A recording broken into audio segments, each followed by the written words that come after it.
श्री सद्गुरु महाराज की जय।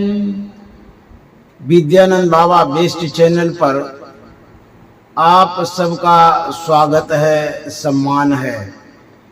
सज्जनों, भगवान बुद्ध का उपदेश और संदेश यदि हम स्मरण में लाते हैं, उनके संदेश को याद करते हैं, उनके उपदेश को पढ़ते हैं, तो पता चलता है कि भगवान बुद्ध ने जो रास्ता मार्ग अपनाया वह अंतर का तो मार्ग था ही, साधना का तो पथ था ही, लेकिन उसमें वो मध्यम मार्ग अपनाए। मध्यम मार्ग का मतलब होता है अतिशय भला न बोलना, अतिशय भला न चुप, अतिशय भला न बरसना, अतिशय भला न धूप। अत्यधिक कुछ भी अच्छा नहीं होता है, चाहे वो भले की ही बात हो, धर्म की बात हो, सत्संग की बात हो, उसकी भी एक सीमा होती है, समय होता है, तब शोभा देता है। जैसे हम लोग सत्संग करते हैं तो सत्संग का जो समय है वह निर्धारित होना चाहिए, जैसा कि परमाराध्य सद्गुरु महाराज ने हमें बताया है, सिखाया है, सुझाया है, जैसा कि रास्ता दिखाया है सद्गुरु महाराज ने। जो हम लोग दैनिक सत्संग करते हैं उसका जो समय है वह निर्धारित है, जो विशेष सत्संग करते हैं उसका भी समय निर्धारित है, जो साप्ताहिक सत्संग करते हैं उसका भी समय निर्धारित है, जो पाक्षिक सत्संग ध्यान करते हैं उसका भी समय निर्धारित है, जिला वार्षिक हो, अखिल भारतीय हो, सभी सत्संगों का समय निर्धारित होता है। लेकिन कुछ ऐसा भी देखा जाता है कि जो वर्तमान में प्रवक्ता हैं, साधु महात्मा हैं या प्रचारक हैं, उनको जब देखेंगे तो कोई कोई समयों का ख्याल नहीं रखते हैं। जैसे मान लिया जाए अखिल भारतीय सत्संग है, उस सत्संग में दूर दूर से लोग आते हैं, लाखों लोग बैठे रहते हैं सत्संग में। श्रोता सवेरे से, प्रातः काल से जो पंडाल के बीच में बैठते हैं, उस सत्संग को छोड़ करके हिलते भी नहीं, कहीं जाते ही नहीं है। जो प्रवक्ता होता है, जो पूज्य महात्मा गण होते हैं, वे अपने समयों के अनुरूप ही सत्संग स्थल पर पहुंचा करते हैं। तो श्रोताओं का आना पहले से है, प्रवक्ताओं का आना बाद में होता है। लेकिन प्रवचनों की जो कड़ियां हैं, जो लड़ियां हैं, प्रवचनों का जो क्रम चलता है वो बारी बारी से चलता रहता है। जो प्रवक्ता हैं, एक एक प्रवक्ता बोलते रहते हैं। जो समय है संचालक महोदय को निर्धारित करना चाहिए, या करते भी हैं, लेकिन फिर भी उन समयों को पार करते देखा गया है। कभी कभी अखिल भारतीय में दिन के 11 बज जाते हैं, प्रातःकालीन सत्संग का 11 को भी पार कर जाते हैं। इतने समयों तक जो सत्संग होता है उसमें जो श्रोता बैठे हैं धूप में गर्मी में उकता भी जाते होंगे, लेकिन वो कुछ बोलते नहीं हैं। परेशानियां होती होंगी लेकिन हम तक वो बातें नहीं आती है, वो कुछ बोल नहीं पाती हैं। मेरे मन में हुआ ये बातें जो प्रवचनों का है ये जो अत्यधिक हो जाता है ये उतना ठीक नहीं है। जबकि धर्म की बात है, सत्संग की बात है, अध्यात्म की बात है, अच्छी बात है, फिर भी उन बातों को एक लिमिट समय में बांध देना चाहिए, क्योंकि जो श्रोता हमारे हैं उसको परेशानी नहीं हो और जो वक्ता हैं वो भी अपने समयों पर जो भी कहना चाहते हैं वो कह डालें। जब समय बढ़ता है तो बढ़ते चला जाता है। मैं यदा कदा गांव में देहातों में आप लोगों के बीच में जाया करता हूं तो देखता हूं कि लोग क्या कहते हैं कि थोड़ा और बढ़ा दीजिए टाइम, थोड़ा और कह दीजिए। कितने घंटों तक आप कहते रहते हैं फिर भी उसमें आग्रह करने लग जाते हैं।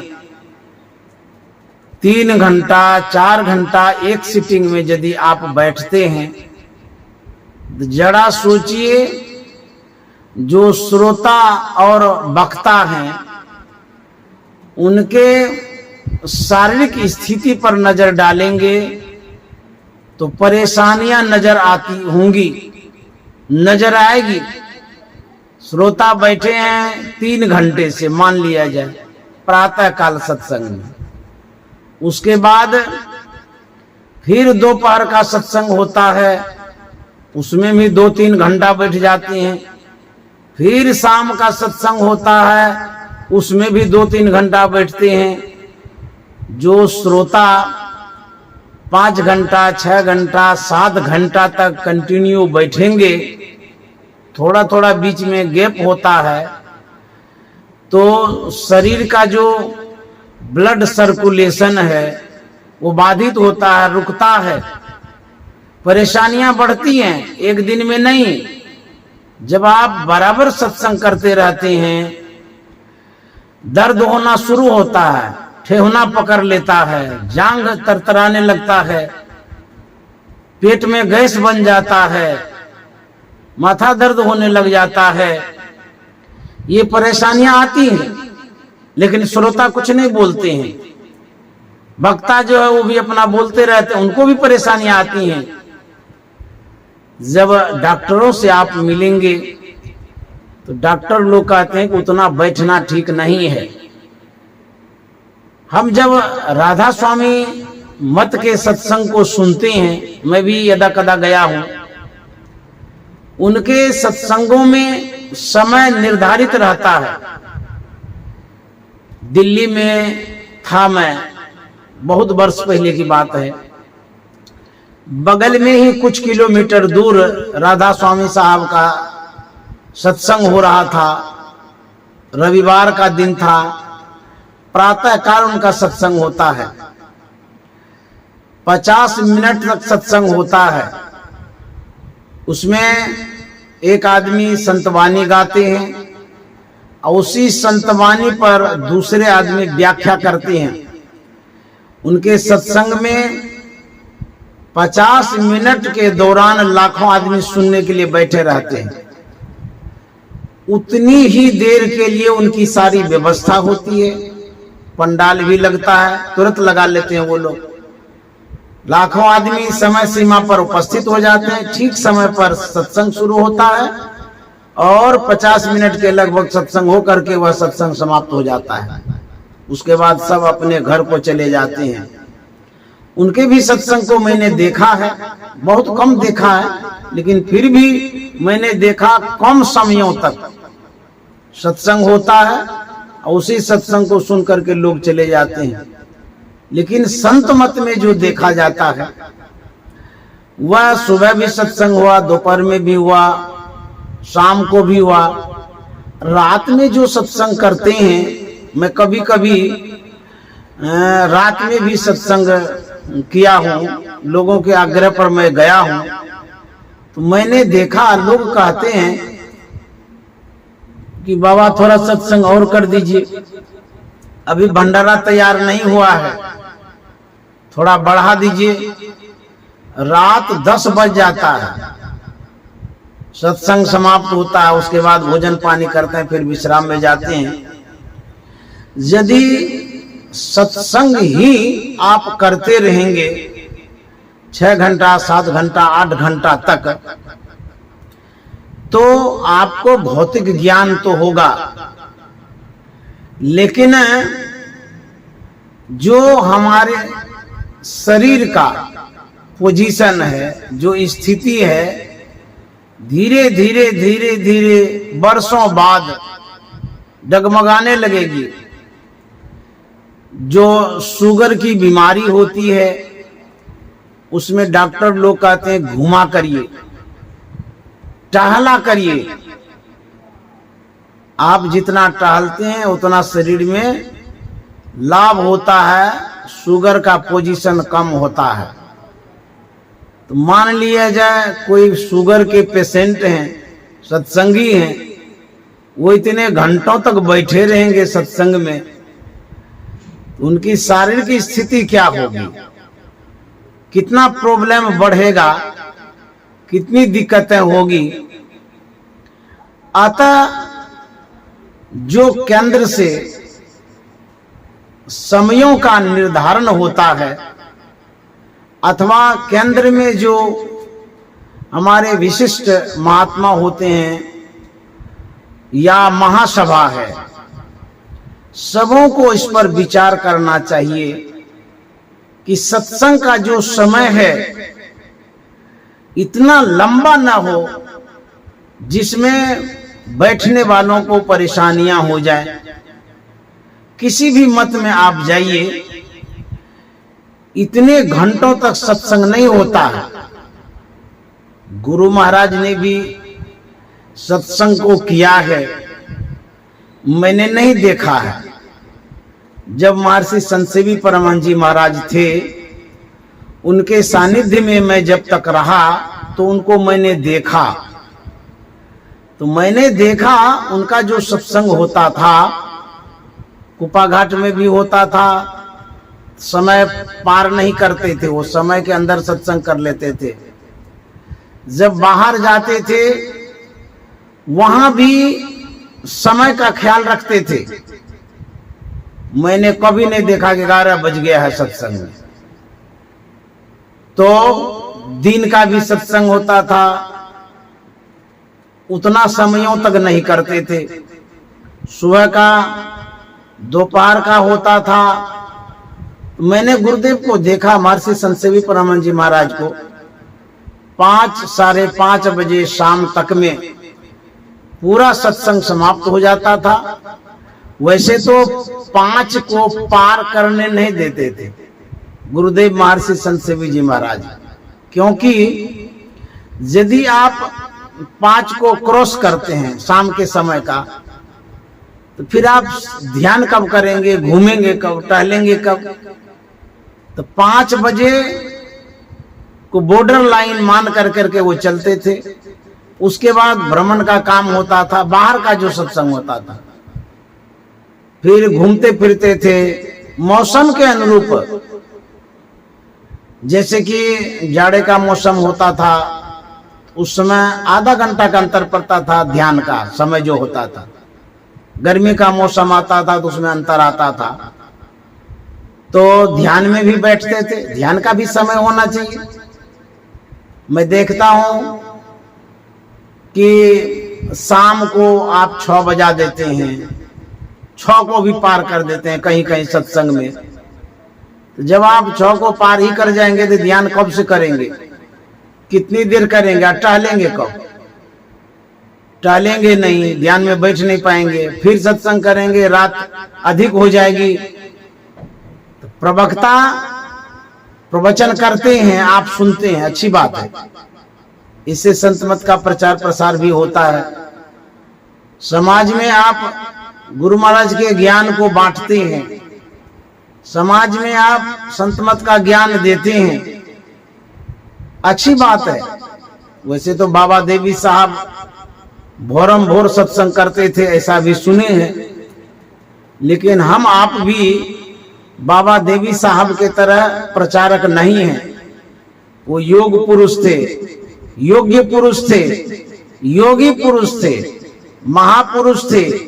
उनकी जो शक्तियां थी, उनका जो सोच था, हम आपसे विशेष था। वो क्यों कर रहे थे, इस पर कोई क्वेश्चन नहीं हो सकता है। वर्तमान स्थिति में, वर्तमान समयों में जो हम लोग सत्संग करते हैं, आप हम यदि विचार करेंगे तो बहुत जगह ऐसा होता है जहां समय सीमा को लांघ देते हैं। मेरे मन में हुआ कि आप तक मैं अपनी भावनाओं को शेयर करूं। हो सकता है कि मेरी जो सोच है वो छोटी हो, ओछी हो, और आपको नहीं भी भा सकता है, अच्छा नहीं भी लगे कि बाबा इस तरह से क्यों कह रहे हैं, अधिक समयों तक सत्संग करते हैं। अधिक समयों तक सत्संग करने का मैं कतई विरोध नहीं करता हूं, उस पर हस्तक्षेप नहीं करता हूं। आप अपनी स्थिति को भी देख लीजिए। आप जब बैठते हैं सत्संग में, यदि श्रोता हैं आप, अखिल भारतीय गए होंगे आप, कई एक अखिल भारतीय सत्संग में दिन का जो समय है कितना बढ़ जाता है, सो देखिए। आप तो बोल नहीं पाते हैं, और जो मन संचालक होता है अपना कार्यक्रम आगे बढ़ाते रहते हैं।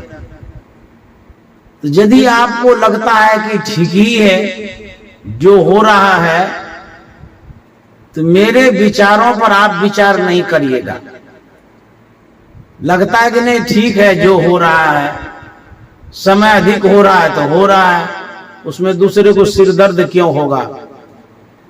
तो मेरे मन में बातें हो रही थी कि आपको बताऊं, क्योंकि आप तक हम पहुंच नहीं पा रहे हैं। जितने लोग हमारे इस चैनल पर जुड़े हुए हैं, उन तक मैं जाकर के कह नहीं पाता हूं, और यहां से मैं अपनी भावना को रख तो सकता हूं।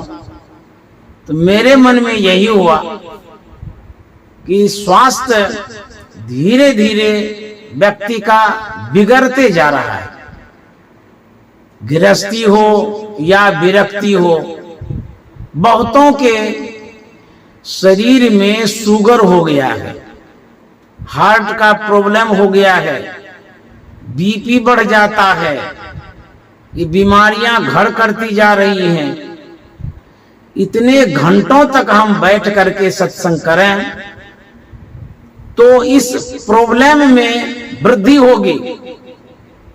जो बीमारी हो रही है इतना बैठने से हो सकती है। बहुत साधक लोग हमसे कहा भी करते हैं कि बाबा बैठा नहीं जाता है। बहुत सत्संगी लोग कहते हैं कि मेरा ठौना पकड़ लिया तो कमर पकड़ लिया, ध्यान में नहीं बैठ पाते हैं, कैसे ध्यान करेंगे, पैर दुखने लग जाता है। इस समयों को आपके ऊपर डिपेंड करता है कि कितना आप बैठेंगे, कितना ध्यान करेंगे, कितना सत्संग करेंगे। यदि आप यहां से विचार लेंगे, जो हमारे साधु महात्मा हैं या महासभा की ओर से यदि विचार किया जाए, तो जो जिला वार्षिक सत्संग होता है उसमें भी बहुत महात्मा जाते हैं। अब महात्मा बारी बारी से सत्संग करते रहते हैं, आप बैठे रहते हैं। सुबह का सत्संग हो गया, फिर दोपहर का सत्संग हो गया, रात में भी सत्संग हम लोग करते हैं। तो श्रोता जो है वो तो बैठे ही रहते हैं। तो सत्संग का जो समय है जैसे सुबह सत्संग करते हैं तो प्रातःकालीन स्तुति विनती में 45 मिनट लगता है लगभग। स्थिरता पूर्वक करेंगे, धीरे धीरे करेंगे तो वो तो अनिवार्य है, उसमें कटौती नहीं कर सकती हैं। 10 मिनट के लगभग पाठ करने में लग जाता है। 1 घंटा सब मिला जुला करके इधर का रख लीजिए। उसके बाद 2 घंटा तक प्रवचन का कार्यक्रम रखिए। मेरा जो विचार कहता है 2 घंटा में जितने प्रवक्ता हैं, महात्मा हैं, बारी बारी से उसमें बोल करके समाप्त कर देंगे। 1 घंटा का स्तुति विनती पाठ हो गया, 2 घंटा का प्रवचन हो गया, 3 घंटा काफी है सुबह वाला सत्संग में। यदि आप सुबह 6 बजे शुरू करते हैं तो 9 बजे समाप्त कर दीजिए। 6:30 बजे शुरू करते हैं, 9:30 बजे समाप्त कर दीजिए। इससे श्रोताओं को भी आराम होगा, वक्ताओं को भी आराम होगा। 10 को जो पार कर जाते हैं ये अनुचित है, एकदम सही नहीं है। 10 को पार कभी मत करिए, क्योंकि लोग जब उठेंगे फिर इधर उधर घूमेंगे, जलपान पान करेंगे तो फिर उसको तो 11-12 के लगभग हो जाएगा जलपाने करने में, फिर भोजन कब करेगा। कोई लोग ऐसा भी सोचते हैं कि 11 बजे तक करेंगे नहीं, उसके बाद भंडारा बन करके तैयार रहेगा तो खिला देंगे। तो खिलाने के लिए आप जो सत्संग को लंबा करते हैं उतना लंबा नहीं करिए, पहले सत्संग समाप्त कर दीजिए। 3 घंटा सुबह का सत्संग काफी है। दूसरा, जब दोपहर में सत्संग करते हैं तो श्रोता लोग तो पहले से बैठा रहता, जिला वार्षिक में भी, अखिल भारतीय में ही। तो यदि 2 बजे से सत्संग शुरू करते हैं तो आधा घंटा दोपहर के स्तुति विनती पाठ में लग जाता है। उसके बाद आप 2:30 बजे से प्रवचन प्रारंभ करिए। जितने प्रवक्ता हैं 2:30 बजे से 2.5 घंटा तक आप दीजिए उसको बोलने के लिए। 2.5 दूनी 5 हो गया, 5 बजे सत्संग समाप्त कर दीजिए। अब बुझिए 3 घंटा तब भी सुबह हो गया, 3 घंटा के लगभग दोपहर में हो गया। जब 5 बजे समाप्त करते हैं तो फिर टहलना घूमना फिरना हो जाएगा। उसके बाद ध्यान भी कर लेंगे। ध्यान के बाद फिर 6 बजे से 7 बजे ध्यान हो गया और 7 बजे से फिर सत्संग शुरू कर दीजिए। उसमें भजन कीर्तन सब हो जाना चाहिए। जब 7 बजे से सत्संग करते हैं, रात का सत्संग 2 घंटा करिए, 9 बजे तक काफी है। क्योंकि सत्संग जब समाप्त होगा फिर जाकर के भोजन करेंगे, फिर विश्राम करेंगे, उसमें भी तो समय लगता है। कोई कहा करते हैं कि अभी भोजन ही नहीं बना है। अरे भोजन नहीं बना है तो इसका मतलब रात भर भोजन करते रहेंगे, सत्संग करते रहेंगे, फिर भोरे भी तो सत्संग है। आप भोजन की तैयारी पहले ही कर लीजिए। तो 3, 6, 3, 9, तब भी तो 9 घंटा हो जाता है। सुबह 3 घंटा हो गया, दोपहर में 3 घंटा हो गया, और रात्रि में 6 बजे से 7 बजे ध्यान करेंगे और 2 घंटा उधर सत्संग करेंगे, तो 3 या 9 तो हो गया। तो 9 घंटा तो आप श्रोताओं को बैठना ही पड़ेगा। यदि सत्संग में भाग लेते हैं तो 9 घंटा यदि आप बराबर बैठते हैं तो आपके शरीर में जो ब्लड सर्कुलेशन है वो कम हो जाएगा। घूमना फिरना करेंगे नहीं, सत्संग तो हो ही जाएगा, लेकिन परेशानी होगी। साधु महात्माओं को भी मैं देख रहा हूं, बहुतों को हार्ट की दिक्कतें हो गई है, शुगर हो गया है, बीपी बढ़ जाता है। जो प्रवक्ता हैं, अच्छे प्रवक्ता हैं, उनको मैं देखता हूं बीमारी होती जा रही है। यदि आप सत्संग को 8-9 घंटा तक बराबर करते रहेंगे, आज इस गांव में, कल उस गांव में, जिला वार्षिक में, अखिल भारतीय में, महात्मा की क्या स्थिति होगी वो महात्मा विचार कर लेंगे। समय अभी इतना खराब होते जा रहा है कि किसी को भी शुगर हो रहा है। यदि परहेज नहीं रखेंगे, हिसाब किताब नहीं रखेंगे सोने जागने का, तो हम ध्यान भी नहीं कर पाएंगे और अधिक समयों तक सत्संग भी नहीं कर पाएंगे। यहीं पर एक महात्मा थे, उनको शुगर हो गया था, इलाज सही ढंग से नहीं करा पाए। यही हॉस्पिटल में इलाज ठीक ढंग से जो नहीं हुआ, उनकी मृत्यु हो गई। खान पान का सामान नहीं रखे। जब आप सही ढंग से शरीर को सुविधा नहीं देते हैं, आराम नहीं देते हैं, विशेष शरीर को परेशान कर देते हैं, तो शरीर क्या करेगा? जवाब दे देगा। कौन कौन सी कैसी कैसी बीमारी हो जाती है, किसी को पता भी नहीं चलता है। तो मेरे मन में जो बातें थी आप तक पहुंचाने का कि मध्यम मार्गी बनिए, इसी पर मैं कह रहा था। भगवान बुद्ध की कहानी भी सुना देते हैं। जब भगवान बुद्ध घर से निकले, घर का परित्याग कर दिए, साधना के लिए निकले, ईश्वर आराधना के लिए निकले, एक जंगल में चले गए। साधना कर रहे थे, लेकिन शरीर पर ध्यान नहीं दे रहे थे।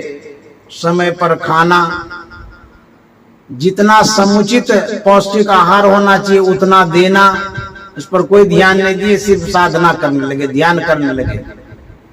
जानते हैं, शरीर जवाब दे दिया।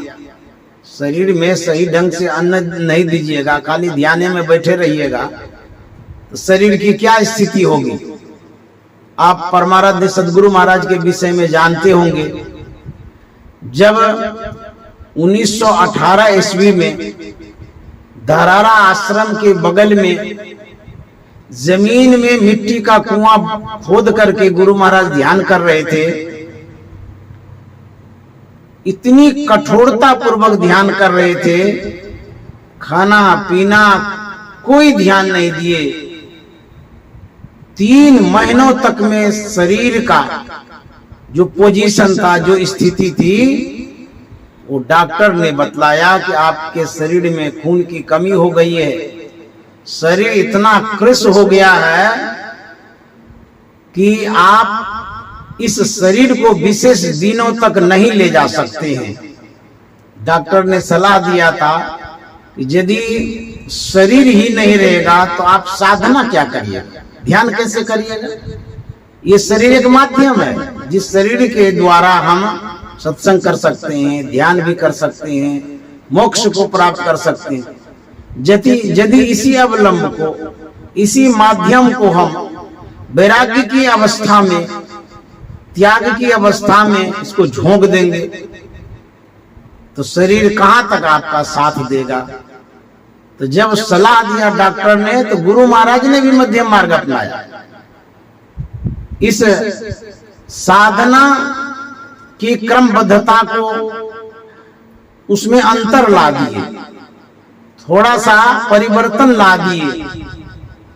साधना तो करते ही रहे, छोड़े नहीं, लेकिन शरीर का भी ख्याल करने लगे, देखभाल करने लगे। इस शरीर को जो आहार चाहिए उस तरह से देने लगे। तब गुरु महाराज 101 वर्ष 1 महीना 11 दिन इस संसार में रहे। यदि डॉक्टर का सलाह नहीं मानते, तो शरीर साथ नहीं देता, तो फिर साधना करने में बहुत दिक्कतें आती। तो भगवान बुद्ध ध्यान तो कर रहे थे, लेकिन भोजन समुचित सही ढंग से नहीं ले रहे थे। होते होते अन्न का जो अभाव हुआ, शरीर जिस हाड़ मांस चमड़े का बना है, उसके लिए भोजन नहीं दीजिएगा तो उसमें कमजोरियां आ जाती है, बीमारियां आ जाती हैं। भगवान बुद्ध का शरीर सूख गया भोजन के अभाव में। जानते हैं सज्जनों, जब अन्न शरीर में जाता है तो शरीर में बुद्धि बलवती होती है, काम करती है, स्मृति बनी रहती है। यदि शरीर में अन्न सही ढंग से नहीं दीजिएगा, हमारी जो बुद्धि है वो मंद पड़ने लग जाती है, सोच हमारी घटती है, विस्मृति हो जाती है। तो भगवान बुद्ध ने जो अन्न सही ढंग से ग्रहण नहीं किया, इनकी जो स्मृति है घट गई, सोच सही दिशा की ओर नहीं जा रही थी। भगवान बुद्ध उस स्थिति में सोचने लगे। देखिए अन्न के अभाव में कितना दिक्कत होता है। भगवान बुद्ध कहते हैं कि आए थे साधना करने, लेकिन साधना की जो सीमा है वहां तक तो पहुंच ही नहीं पा रहे हैं, साधना तो बन नहीं रही है। ऐसा करते हैं घरे चले जाते हैं। देखिए भगवान बुद्ध की सोच बतला रहे हैं, कहते हैं ऐसा करते हैं कि हम घर चले जाते हैं, वहां रह करके साधन भजन करेंगे, व्यवस्थित जीवन रहेगा। फिर भगवान बुद्ध क्या सोचते हैं, नहीं नहीं, मैंने घर का त्याग कर दिया, परिवार का त्याग किया, समाज का त्याग किया साधना के लिए। घर जाऊंगा तो लोग भी क्या कहेंगे, साधु बनने गए थे फिर घर आ गए, बड़ी बेइज्जती होगी। किंग कर्तव्य विमूढ़ हो गए भगवान बुद्ध, न साधना हो रही है, न घर की ओर कदम बढ़ा रहे हैं। अब करें तो क्या करें। भगवान बुद्ध तटस्थ थे अपने लक्ष्य की ओर, साधना की ओर, और जिस प्रयोजन से घर का परित्याग किए थे उसमें वो तटस्थ थे। कहते हैं जो जही पंथ चले मन लाई, तो हरि काहे न होई सहाय। जो जिस रास्ते पर चलते हैं उस रास्ते पर भगवान भी सहयोग करते हैं, लेकिन तटस्थता होनी चाहिए, दृढ़ता होनी चाहिए, मजबूती होनी चाहिए, हिल डोल वाला नहीं। तो भगवान सहयोग भी करते हैं। तो होता क्या है, जब भगवान बुद्ध सोच में पड़े थे, उसी समय इंद्र भगवान तानपुरा लेकर के आते हैं। एकदम करीब के जंगल में वो तानपुरा बजाना शुरू करते हैं ताकि भगवान बुद्ध सुन ले। वो शिक्षा देने के लिए आए थे। तो इंद्र भगवान तानपुरा बजाते हैं। तानपुरा में 3 तार होता है। जो पहला तार बजाते हैं वो इतना कसा हुआ था, उसकी आवाज करकसा जैसी लगी, बहुत टाइट था, कड़ा था। भगवान बुद्ध ने सुना, अच्छा नहीं लगा वो आवाज सुन करके। फिर इंद्र भगवान दूसरा तार बजाते हैं, वो एकदम ढीला था, उसको जब बजाया ठस ठस मालूम पड़ रहा था। तो भगवान बुद्ध ने सुना तो वो भी अच्छा नहीं लगा। बीच वाला तार न कसा था न ढीला था, अनुकूल था। जब इंद्र भगवान उस तार को बजाते हैं तो भगवान बुद्ध को बड़ा अच्छा लगा और उससे बोध भी हो गया, प्रेरणा मिल गई कि ये जो बीच वाला तार है ये सही है। भगवान बुद्ध ने क्या सीखा इससे? भगवान बुद्ध के मन में होता है, मैंने शरीर रूपी तार को इतना कष्ट दिया कि इस शरीर से साधना ही नहीं हो रही है, और यदि मैं यहां से घर चला जाऊंगा ये इतना ढीला हो जाएगा, इससे भी साधना नहीं होगी। तब भगवान बुद्ध ने सीखा, समझा यही कि मध्यम मार्ग अपनाओ, न अधिक खाओ, न भूखे रहो, न अधिक सोओ, न सिर्फ जागरण ही करते रहो। तब मध्यम मार्ग अपनाया। भगवान बुद्ध उस प्रसंग से हम सबों को ये सिखा रहे हैं कि मध्यम मार्गी बनिए, अत्यधिक कुछ मत करिए, शरीर के अनुकूल साधना होनी चाहिए और साधना के अनुकूल शरीर होना चाहिए। एक दूसरे पर डिपेंड करता है, निर्भर करता है।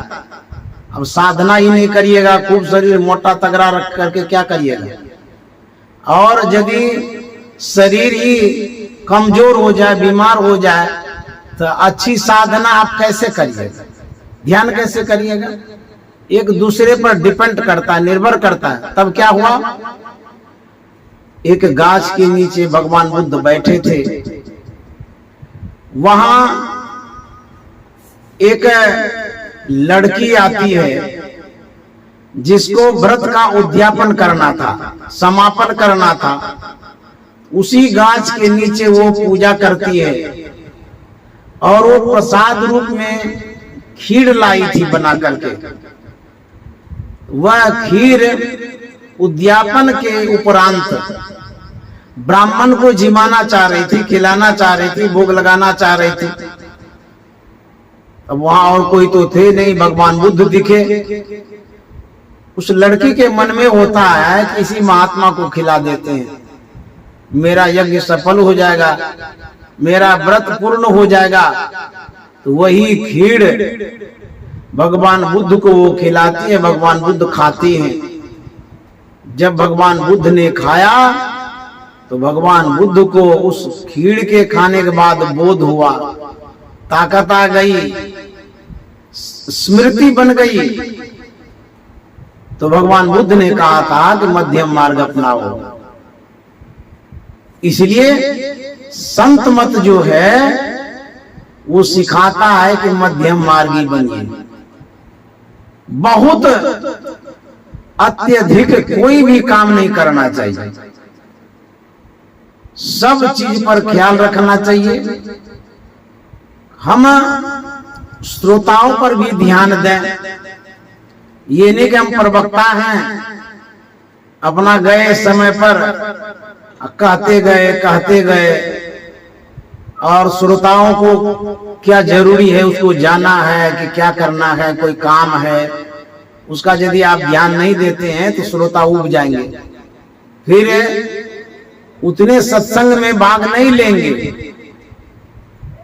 तो मेरा निवेदन आग्रह यही है कि वर्तमान में जो मैं देखता हूं कि सत्संग का समय बहुत लंबा हो जाता है, बहुत देर तक सत्संग करते हैं। तो उसको बंधन में रखिए, बांध करके रखिए। जो समय उचित हो उतनी देर तक करिए ताकि और भी काम ठीक ढंग से होते रहे। कोई प्रवक्ता होते हैं, श्रोताओं को बोल देते हैं कि सत्संग से उठ करके नहीं जाना है जब तक सत्संग समाप्त नहीं होगा। श्रद्धा बस, शिष्टाचार बस। वो बेचारे बैठे रहते हैं, चाहे वो श्रद्धालु हो, चाहे वो सत्संगी हो या ना हो, आपकी आज्ञाओं का पालन करते हैं।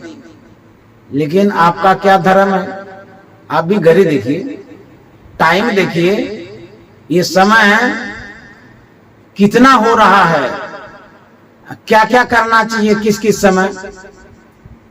ध्यान का समय है कि विश्राम का समय है कि भोजन का समय है कि क्या समय है, ये ध्यान तो आपको भी देना पड़ेगा। तो यदि इस पर ध्यान नहीं देंगे तो और भी बहुत ऐसे मत हैं जिनका नाम लेना नहीं चाहूंगा, और रात रात भर भजन गाते हैं, खंजड़ी बजाते रहते हैं, गीत गाते रहते हैं, खाते रहते हैं, अब बस सत्संग करते रहते हैं। तो ऐसा ही यदि करना चाहते हैं तो कोई बात नहीं है, करते रहिए। अपना सत्संग है, रात रात भर भी कर सकते हैं। अपना सत्संग है, 12 बजे दिन तक भी कर सकते हैं। अपना सत्संग है, जितना देर करना हो कर सकते हैं। बाबा देवी साहब का उदाहरण दे करके करिए या अपना मन मना करिए, जो भी करिए। लेकिन मैंने जो गुरुदेव महर्षि संत सेवी परमानंद जी महाराज से सीखा था, उन्होंने जो सिखाया था समय का महत्व, उसी पर मेरे मन में हुआ कि कुछ बोल दूं। जब आप आए होंगे कुप्पा घाट, महर्षि संत सेवी परमानंद जी महाराज के समय में उनका जो टहलने का समय था, आप बाहर में घड़ी मिलाइए और वो बाहर आ रहे हैं अंदर से, आप जबकि देख नहीं रहे हैं, लेकिन घड़ी का टाइम मिलाते ही देखिए कि जिस टाइम पर वो निकलते थे वो निकल जाते थे।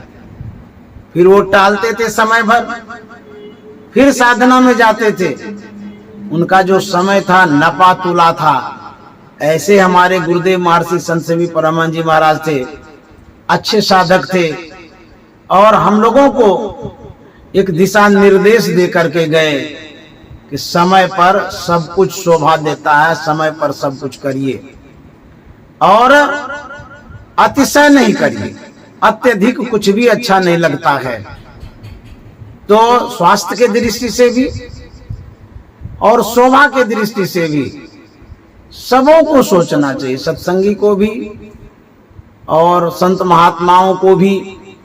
हम समाज को संत मत के विचारों से जोड़ते जा रहे हैं, समाज को सद्गुरु के विचारों से जोड़ते जा रहे हैं, समाज को संतवानियों पर जोड़ते जा रहे हैं। आपकी बातों को समाज आंख बंद करके मानते जा रहा है। कोई कोई महात्मा ऐसे भी हैं, मैंने देखा है कि समय होते ही सत्संग समाप्त कर देते, वो आगे नहीं बढ़ते, प्रवचन नहीं करते हैं। वो ऐसे भी महात्मा है संत मत में। लेकिन कुछ महात्मा है कि धर के रगड़ देते हैं, होने दीजिए सत्संग, जितना देर है करते रहिए, ये ठीक नहीं है। तो समय सीमा भी निर्धारित करके रखिए और किसी महात्मा को आप भी विशेष प्रेषित नहीं करिए कि अभी भंडारा नहीं हुआ है और चलने दीजिए, तो ये आपकी गलती है। भंडारा नहीं हुआ था, भंडारा की व्यवस्था पहले कर लीजिए। भंडारा के कारण सत्संग को इतना लंबा क्यों ले जाते हैं? जो भी व्यवस्था हो समय पर करिए, उतना आगे नहीं बढ़िए, नहीं तो स्वास्थ्य के दृष्टि से आप सत्संग विशेष नहीं कर पाएंगे, न आप सुन भी पाएंगे। बीमारी घर कर जाएगी, स्वास्थ्य खराब हो जाएगा, फिर आप सत्संग में भी नहीं आएंगे। महात्मा का स्वास्थ्य खराब हो जाएगा, आप तक नहीं जा पाएंगे। अभी वर्तमान में बहुत महात्मा बीमार हैं और बोल भी देते हैं कि मैं नहीं जा पाऊंगा क्योंकि हमारा स्वास्थ्य ठीक नहीं है। तो ध्यान नहीं दिए, पहले से पता ही नहीं चला कि स्वास्थ्य गड़बड़ कैसे हो गया। तो खूब देर तक बैठने से बीमारी शुगर की बढ़ेगी, हार्ट की बढ़ेगी, बीपी की बढ़ेगी। ये नहीं कह रहे हैं कि सत्संग नहीं करिए। सत्संग जो अभी वर्तमान में आप कर रहे हैं, कितना देर कर रहे हैं वो आप देख लीजिए। मेरे ख्याल से सुबह 3 घंटा, दोपहर में 3 घंटा, शाम को 3 घंटा, 9 घंटा जो है ये भी बहुत है। इससे भी कम होना चाहिए। लेकिन यदि आप नहीं मानते हैं तो जितनी देर करना हो करते रहिए। उसके लिए मैं आपको कोई बंधन में नहीं डालना चाहता हूं, लेकिन विचार व्यक्त करना जरूरी था। मेरे मन में जो चल रहा था, मैंने जो देखा अखिल भारतीय में, मैंने जो देखा जिला वार्षिक में, मैंने जो देखा गांव में जाकर के, देहात में जाकर के, मेरे सत्संगों में जो भी देखने को मिला वही बात मैं आप तक कह रहा हूं, वही बता रहा हूं। मैंने देखा इस बात को, इसीलिए कहा। आम सत्संगियों को बताने का मतलब यही है, आप जो सत्संग कराते रहते हैं आपको भी ध्यान रखना चाहिए। जो साधु महात्मा है सत्संग करने के लिए जाते हैं उनको भी ध्यान रखना चाहिए। समय सीमा बांध लीजिए। अधिक सत्संग करने से लाभ तो होगा, भौतिक ज्ञान होगा, लेकिन शरीर की स्थिति चरमरा जाएगी, दिक्कत हो जाएगा। तो उतना सत्संग न करें कि रात दिन 24 घंटा सत्संग ही करें और शरीर पर ध्यान ही नहीं दें। समय सीमा बांधना बहुत जरूरी था, यही मैं कह रहा था। और समय के अनुरूप ही आप सत्संग करें, ये मेरा निवेदन है। मेरे मन की भावना है, मैं कोई सिद्धांत नहीं बना रहा। मैं आपको सत्संग करने से तोड़ नहीं रहा हूं, अलग नहीं कर रहा हूं। ऐसा नहीं समझिएगा कि बाबा पहली बार ये कह रहे हैं इतना सत्संग नहीं करना चाहिए। मैंने सब बात आपके सामने रखा है, आपको जो उचित लगेगा वही करिएगा। यदि आपको अच्छा लगेगा तो मेरी बातों पर विचार करिएगा, यदि लगेगा कि ये ठीक नहीं है तो मेरी बातों को सुन करके वहीं पर छोड़ दीजिएगा। यही निवेदन था, यही आग्रह था, मेरे मन की ये भावना थी। और संत मत के अनुकूल यदि भावना हो मेरी तब मानिएगा, यदि संत मत के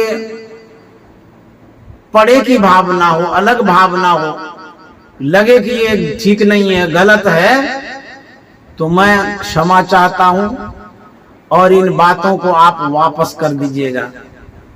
तो सज्जनों, समय पर ध्यान करना जरूरी है, समय पर सत्संग करना जरूरी है और स्वास्थ्य भी जरूरी है। ये बहुत बड़ा साधन है। स्वास्थ्य के दृष्टि से मैं कह रहा था।